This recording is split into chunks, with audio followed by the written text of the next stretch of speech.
success in life so far has been getting accepted into the Healthcare Summer Institute at the University of Florida. After I read the application, my teacher revealed to me that it was too good to be true. She told me that I only had 4 hours to turn the application in, and I had 4 more classes to go to that day. I had to send it from the school and that I wouldn't have any time. So I ran to each and every one of my teachers and I begged them to let me go to the library and work on this thing because it meant so much to me because I really wanted to go to the University of Florida.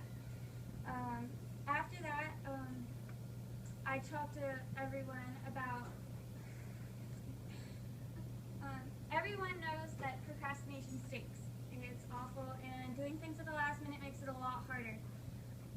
This is how I managed to get my application turned in time. How I did it. The first thing I did was I went and I talked to every guidance counselor at my school. Each and every one of them helped me out.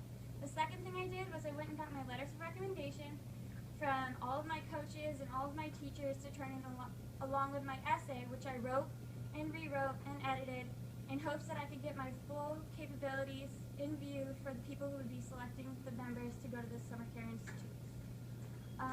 Writing essays isn't easy, and when you're under that much pressure to do it in that little bit of time, it makes it even harder. So after I finished my essay, I had to send it in. Not only did I have to send in my essay and my letters of recommendation, but I also had to send transcripts. These show every mark that I've made in high school so far.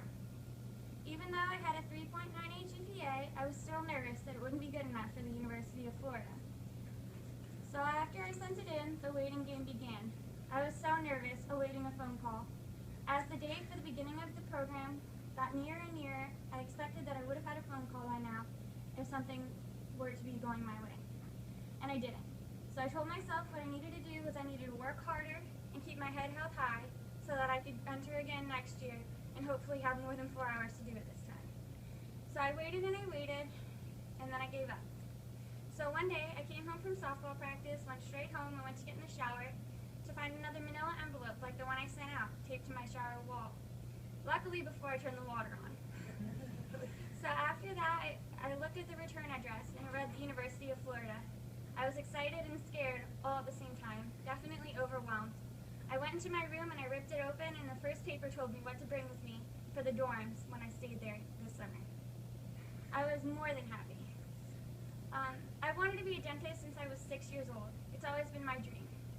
It's not normal, I know most kids want to be firefighters, but I've always wanted to be a dentist. There's only 2 colleges in Florida where you can get an actual dental degree, and UF is one of them. And I've had my heart set on it for a long time. And although it's going to take a lot more hard work, I plan on applying to the dental college at the University of Florida, and hopefully this time I'll have more than 4 hours.